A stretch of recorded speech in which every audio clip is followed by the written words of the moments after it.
Hola, què tal? Benvinguts, benvingudes un dimecres més al Mosaic de les Comarques. Ja tinc així una persona que quan jo dic tota aquesta frase li fa molta gràcia i que quan ve cada dimecres s'assenta en este sofà perquè me'l vol llevar.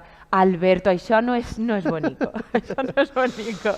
Com estàs? Jo encantat, així de poder disfrutar una vegada més d'ensenyar al món la cultura dels videojocs.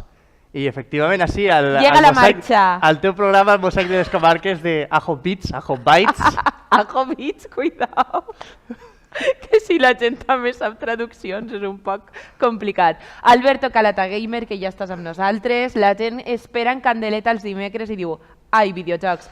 I t'he de dir que la gent veu el teu espai encara que no siga fan dels videojocs i has aconseguit ahir tu público. Saluda a tu público, per favor. Això està perfecte perquè és el que jo precisament volia aconseguir amb aquesta secció, que és precisament que se unan a tu redil. No, desdemonitzar-los, no? Com vam dir al primer programa, que estan molt demonitzats i era un dels punts pels que a mi m'agrada fer aquesta secció. Llevar eixe, no, és que els videojocs són roïns, són dolents per als xiquets, desmitificar-los. I estem aconseguint-ho, un poquet, encara queda.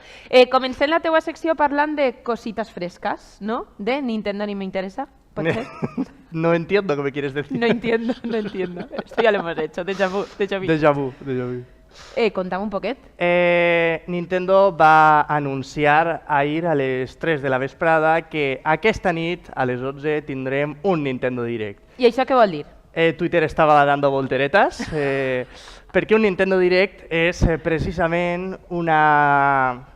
Bueno, no és una conferència com a tal, és un muntatge, un videomuntatge, on van ensenyant-se els trailers dels pròxims videojocs que aniran llançant per a Nintendo Switch. Aquest Nintendo Direct estarà centrat principalment... Ei, però principalment... Lo qual no vol dir que siga tot, és a dir, principalment en la primera meitat de 2023, lo qual no vol dir que siga tot, és a dir, pot haver alguna sorpresa per a la segona meitat de l'any. Tenim per ahí captura del tuit i bé, jo volia comentar un poquet. Però ha sigut sorpresa, i aquest llançament de novetats, ja se sabia per part d'experts. Normalment Nintendo sol fer aquestes retransmissions... Ahí tenim el tuit del que parlaves, veritat? Exacte, això és. Nintendo sol fer aquestes transmissions a principis d'any, a meitats d'any i vora setembre, abans de la campanya nadalenca. És a dir, les dates estimades sempre solen ser i coincideixen. De fet, l'any passat va ser una setmana abans que enguany. Aleshores, evidentment, abans de l'anunci, tot Twitter Gaming estava expectant a veure quan l'anunciaven. Bé, doncs ja el tenim així. Ja està. I d'avui per avui, pràcticament, eh? Sí, s'anuncia amb 24 hores d'antelació i per a que se li doni cobo i se li doni bombo. I ja està. Vinc a comentar un poquet el que jo espere. Bé, Zelda Tears of the Kingdom, eixe té que estar, vamos. El joc és el 12 de maig i no tenim més que 2 teasers. Ja ha començat la campanya publicitària i aquests teasers estan així ja com a publicitat en YouTube. És a dir... Ara s'espera el tràiler. El tràiler gran, el senyor tràiler, té que estar així. Me'l duràs la setmana que ve, segur. Sí, la setmana que ve comentarem esta conferència. Això és un brevet, això és una prèvia. Un aperitivo del que serà. Què més creus que arribarà? Pikmin 4 es va anunciar en l'anterior Nintendo Direct i es va anunciar per a 2023. Per tant, jo crec que tindrem tràiler amb data en aquesta presentació, igual que Bayonetta Origins, que es va anunciar als Game Awards. Que a tu t'encanta Bayonetta. Bueno. Estic ara jugant el primer Bayonetta, poquito a poquito, perquè m'estressa tindre tants enemics en batalla i jo soc molt manco en els hack and slash. Aleshores, poquito a poquito. Bé, Bayonetta Origins és en març, d'ací mes i mig, i només tenim el tràiler dels Game Awards, segurament hi haurà tràiler. Després, a partir d'ací, ja comencem un poc amb l'especulació. Jo crec que va haver, sobretot, DLCs, és a dir, contingut descarregable que añadís contingut als jocs ja llançats. Mario Kart, vam dur Mario Kart al programa quan va ser l'horitzada 3 del seu DLC de carreres. Ara què passa, que ja està barat? No està car? No. el mateix xiste, estem reutilitzant, això no pot ser, És que, bueno, són molt de reciclatge, sí. Tenim un vídeo que he gravat jo aquest matí, un gameplay, d'un circuit que ha eixit per al Mario Kart de mòbils, Mario Kart Tour, Ruïnes Planta Pirària, que ha eixit avui en la nova temporada. Mario Kart Tour i Yor? Este sí que és nou, vinga, Alberto, pa'lante. Així estem veient-lo. Aquest circuit és un circuit nou, mai vist en la franquícia, i bé, mira, jo las tengo todas conmigo. Eixe circuit esta nit s'anuncia en l'Olejada 4 per a l'8 Deluxe.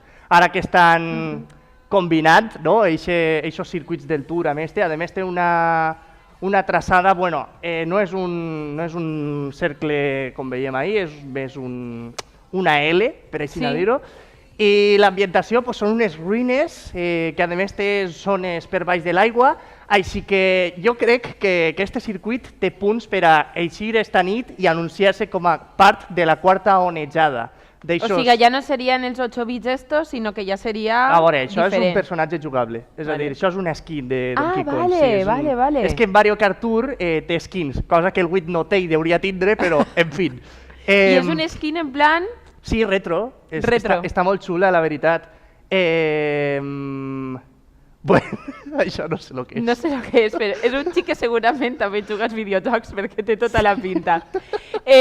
Seguim amb més cosetes. Què més s'espera dins d'aquesta Nintendo... Jo espero un DLC per a Xenoblade Chronicles 3 amb eixa campanya extra, per lo menos un teaser, perquè l'Onejada 3 encara no s'ha llançat i eixa també seria la quarta. Però jo crec que podem veure un teaser de la història añadida, no? Ja vam comentar així en una menció d'honor, aquest passe d'expansió de Xenoblade 3. La menció d'honor. I jo crec que pot estar al directe. El mateix et dic de Pokémon Escarlata i Púrpura. Que també eixirà alguna cosa. Es va filtrar un DLC, no sé quan l'anunciaran, però igual té papeletes per així. Quina seria la nova actualització? Pues suposa que añadirien nous Pokémons a la Pokédex antics, és a dir, d'anteriors generacions, per a completar la Pokédex i reptes i tal, al igual que van fer en Espada i Escudo, que també van llançar un DLC.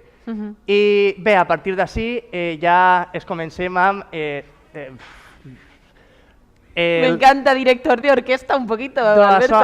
Això ja és soñar, com qualsevol diria. Per què? Perquè n'hi ha rumors de que si un port de Paper Mario, un remake del juego de GameCube de La Puerta Milenaria, o un port de Wii U de Color Splash.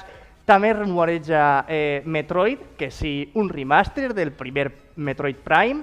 Que això de quin any és? Això és de la GameCube també. Saps que la GameCube és una consola que no va vendre massa i podrien estar rescatant jocs. També es rumoreja un remake de Baten Kaitos, que precisament és un RPG d'aquella època considerat per molts jugadors com un dels millors RPGs de la història. Que guai.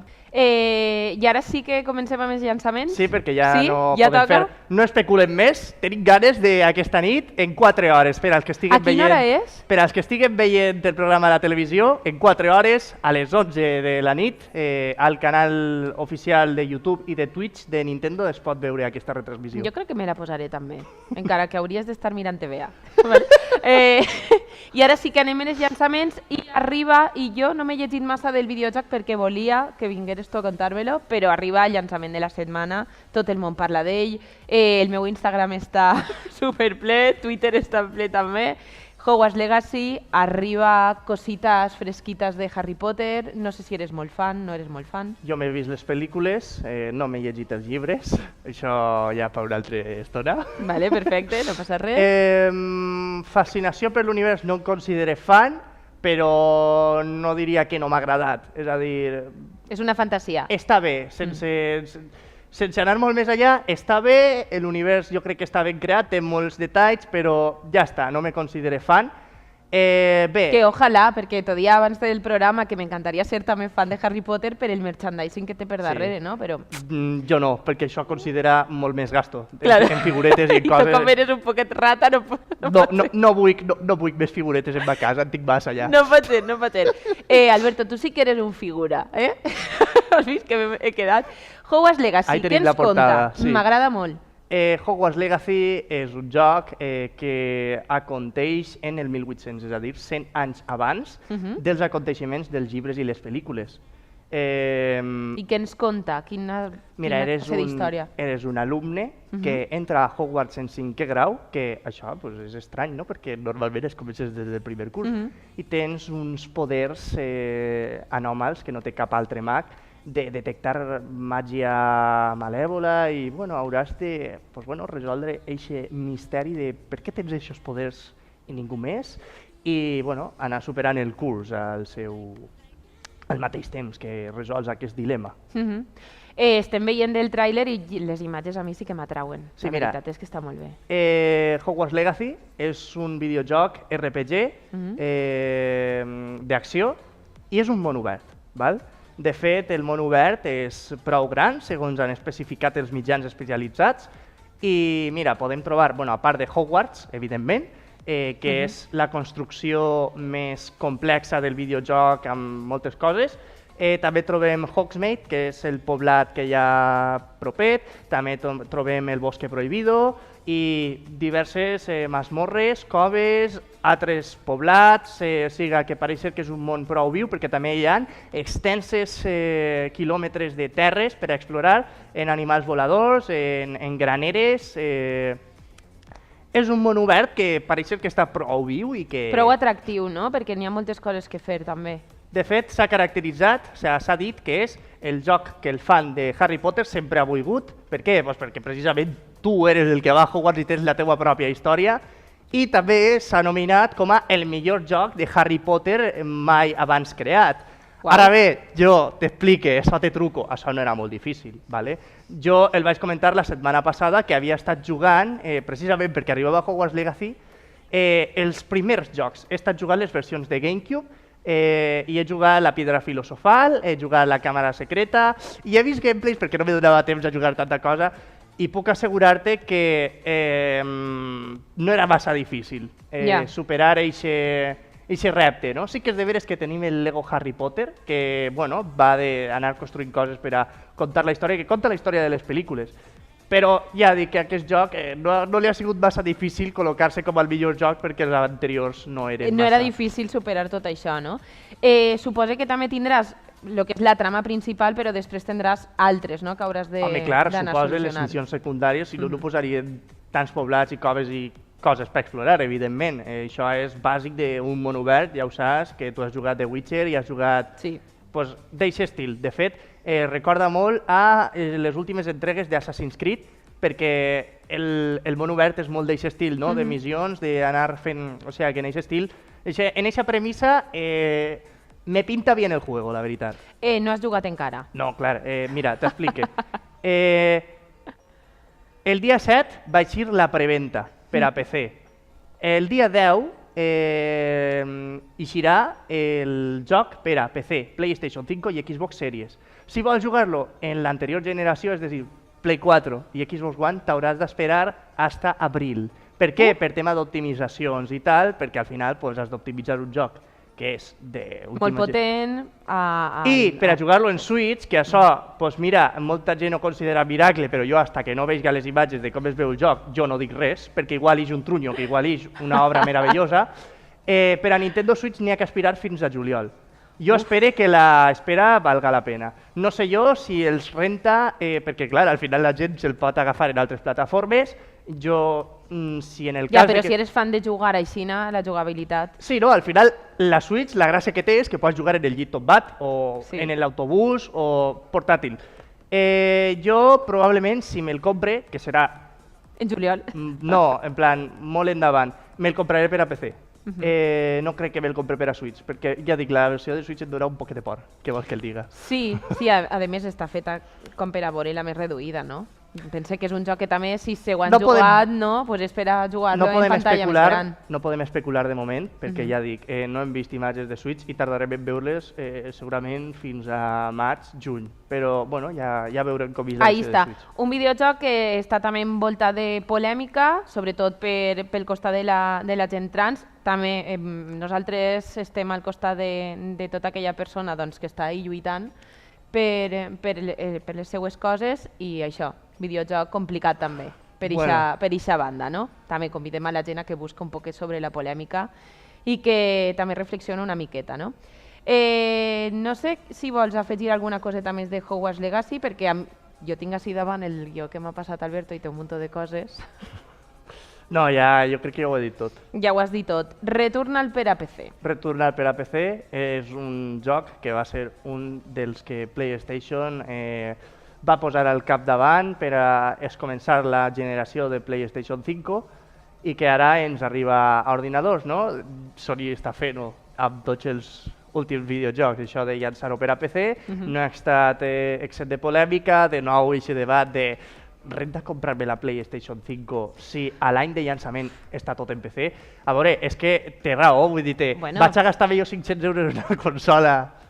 És que ahí ja, jo crec que això ja és el que a tu t'agrada. Si tu eres de Play, tu voldràs la Play 5. Sí, però si en PC tinc una versió que millora el joc, com ara podrem veure, pues claro, al final... Però clar, esta versió ja és millor que la que clar, és que, mira, en PlayStation, en el seu moment, en la 5, el joc gaudia de 60 fotogrames per segon. Uau. Perquè al final és un joc molt frenètic, ara veurem, no? Perquè és un survival... és una mescla de cosetes, no? Tenim un poc de terror. Ciència-ficció... Sí. Però és un joc que necessita frenetisme i van posar 60 fotogrames per segundo. Això en PlayStation 5 el que va fer va ser lastrar un poquet l'apartat visual, un poquet.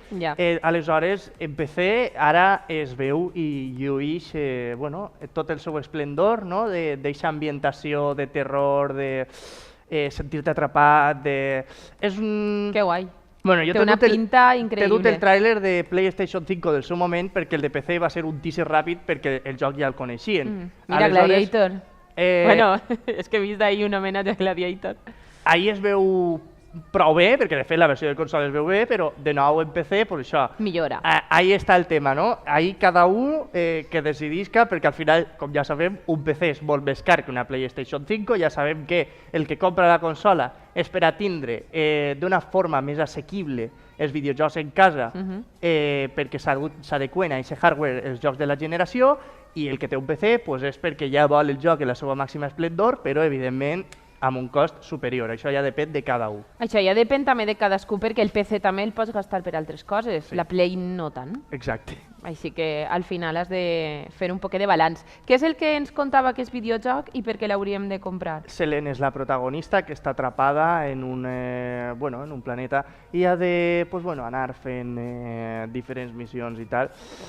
Un dels punts negatius que se li ha tret és que és un roguelike i les partides del roguelike solen ser prou àgils i ràpides, però en aquest cas hi ha partides d'hora i mitja, 2 hores. Això és negatiu? Sí, perquè, a veure, jo no sé si hi ha gent que és fan d'aquest gènere i tal, o dic perquè si jo no vull jugar 2 hores seguides sense parar, perquè no pots parar ni guardar en cap moment, això al final pot ser que se li faça un poc pesat a alguns jugadors, no? Clar.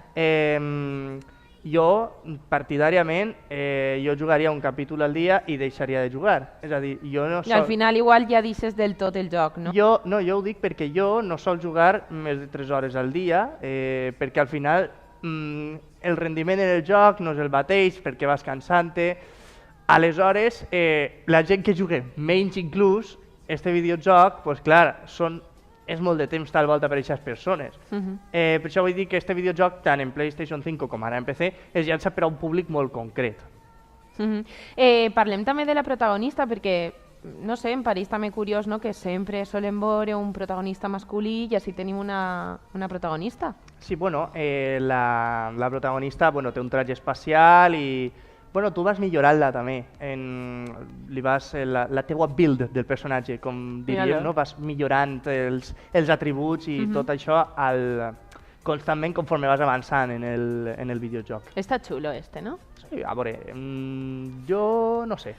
Ja veurem. Ja veurem si el juguem o no, però ahir arriba per a PC i ja s'inincem en la minisecció, dins de la secció retro, que aquesta setmana que m'has dut. Mira, en la secció retro hem parlat de moltes sagues i de molts videojocs retro, però sí que és de veres que no hem parlat mai del primer videojoc i potser és una pregunta que molta gent no sap respondre. Quin és el primer videojoc? Com vas començar tot? Clar, jo diria Tetris, no? No, Tetris és molt més endavant. Sí, però Però la gent com ha jugat, és un dels que més ha jugat, no? Pot pensar que ell serà el primer. I de fet ara la gent quan vegi com era el primer videojoc dirà això? Bueno, el primer videojoc va ser el Pong, que és bàsicament un joc de tenis en el que tens que fer rebotar la pilota i pues, bueno, si se t'escapa, pues, evidentment... I no ser un manta, perquè estic veient que els que van jugar a no eren molt bons. Bé, aquest Pong va ser desenvolupat per Nolan Bushnell en el 72. No l'han dicho. No l'han dicho. No l'han dicho. En el 72 va ser desenvolupat aquest videojoc. I bé, el que té aquest videojoc és que realment aquesta idea no és pròpia d'este senyor. Com que no és pròpia? En el 50... Mira, t'explique. Un altre senyor que es diu Willie Higginbotham, mira a veure si té un cognom més difícil, en 1958 este home era un científic, val? I en el 58, per a la jornada de portes obertes del Laboratori Nacional de Buchenhaven en Upton, Long Island, volia fer per a la jornada de portes obertes d'aquest laboratori, entre tots els expositors, algo més dinàmic, algo més entretingut. Aleshores vaig començar a experimentar, a veure com fer per a que una pantalla pogués reproduir interacció entre dos jugadors i el resultat va ser increïble perquè va haver una cua de gent. I diràs, i si aleshores això era d'aquest senyor, que era... Clar, per què arriba en el 72 l'altre i li'l furta? Perquè Willy no ho va patentar. I per què no ho va patentar? Perquè resulta que treballava per al govern. Ja, clar, al final és un laboratori nacional i pensava que no li donarien la patent per aquest motiu, per estar treballant per al govern. Per aquest vincle. I és una cosa que pareix ser que els successors familiars li han tret encara prou, la veritat. Pobret Willy. Per què no ho vas patentar? T'hagueres fet superric. Aquest va ser el primer videojoc i la cosa no queda ahí. Mira, vaig a comentar-te. Molta gent coneixerà Asteroids d'Atari del 79. És un joc molt recordat també, del qual no tenim foto. Per què? Perquè aquest joc és important precisament per on ve. Space War en el 62 va ser el primer joc que es va introduir en un ordinador. I a més el primer en incloure càlculs complexos. Era un joc de lluita espacial.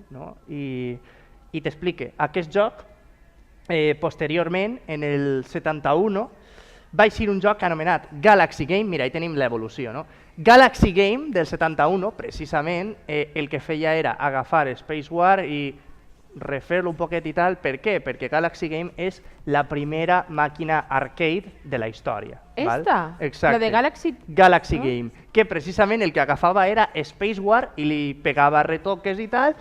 Space War, primer videojoc en un ordinador, és remodelat i remossat per a ser Galaxy Game, primera màquina arcade, que 2 mesos després es converteix en el primer videojoc comercial de molta tirada per portar-lo a molts puestos, és a dir, i que precisament l'Asteroids d'Atari, perquè aquest joc era multijugador, és a dir, era d'uno contra un altre.